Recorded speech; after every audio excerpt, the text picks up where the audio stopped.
العمارة حق جارنا كبيرة وما عاد إلا المستأجر يدخل ويهرها ملايين. قولي ما شاء الله وحجب وياسي.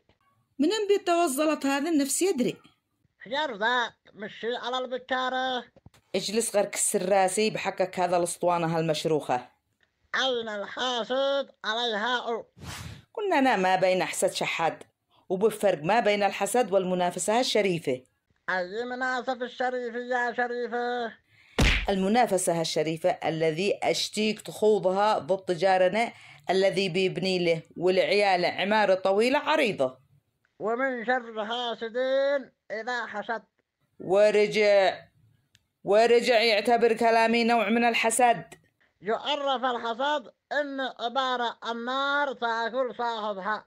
بس تعريفك يا بطل مش مطابق علي، ولو هو فعلا مطابق إن كان قد أنا فحم سوداء.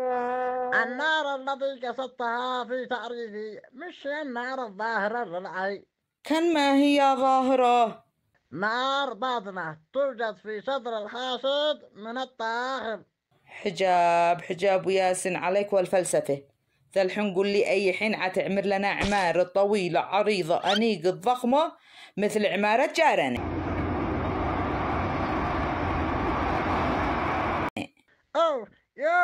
يو العين حق. هي ارتحتي يا بطلاه. عمارة جارتنا صرعتها عين وخربتها من علوها لاسفلها. أمرك إلى الله. أوف أخيرا طفيت النار الذي كادت أن تحرق صدري وفؤادي. هيا ما ذا الحين أسير أرقد بنوم عيني الحالي الذي قد لي فاقد له من يوم ما بدأ جارنا يعمر. حجب وياسي على كل حاسد بيحسد وياكل نفسه على الفاضي. ما بتجابر روحك، ما بتقول يا رجال. بين تحسر على بختي. وما لبختك أو ما عجبكش. الصراحة أنت حسودة تكره الخير لغيرك وتحب لنفسك بس. أصلا أنا بين أحسد وأحقد علشان خاطرك يا نصي الثاني. وأنا بتنازل عن كل ما بتقدمين لي من تضحيات وأمنيات في حياتي مقابل إنك تضفي قلبك وتعتزلي الحسد والحقد. كان عاد تجي تطلب مني هذا الطلب زمان أول ما تزوجت بك، مش بعد 20 سنة زواجه تشتيني أبطل الدفاع عنك وعن برستيجك.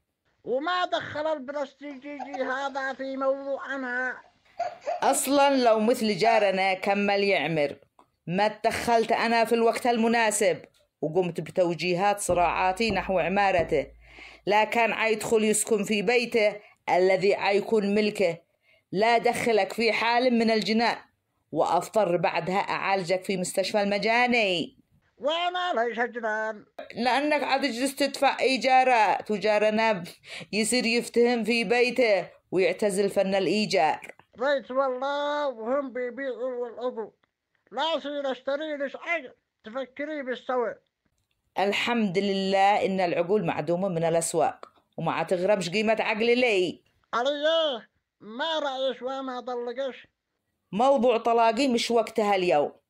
وقل لي ذا الحين من جيراننا أو من أخوتك عيعمر أو عيشتري للسيارة أو عتقع له وظيفة. ما ضرري. قبل ما أروح لي أشتي أبلغيش إني قررت أتزوج على جيب الثانية. وهذا أحسن خبر سمعتها اليوم. وبما إنك قررت تتزوج فقل لطبينتي القادمة إن هي حتجي تستلم بدلي الطبخ والنفخ والنظافة وأنا شتفرغ لي لخلق الله. حجاب الله وياسي على بعض النسوة تبيع ما باعت ولا تتنازل عن بيع طبيعة الشوء.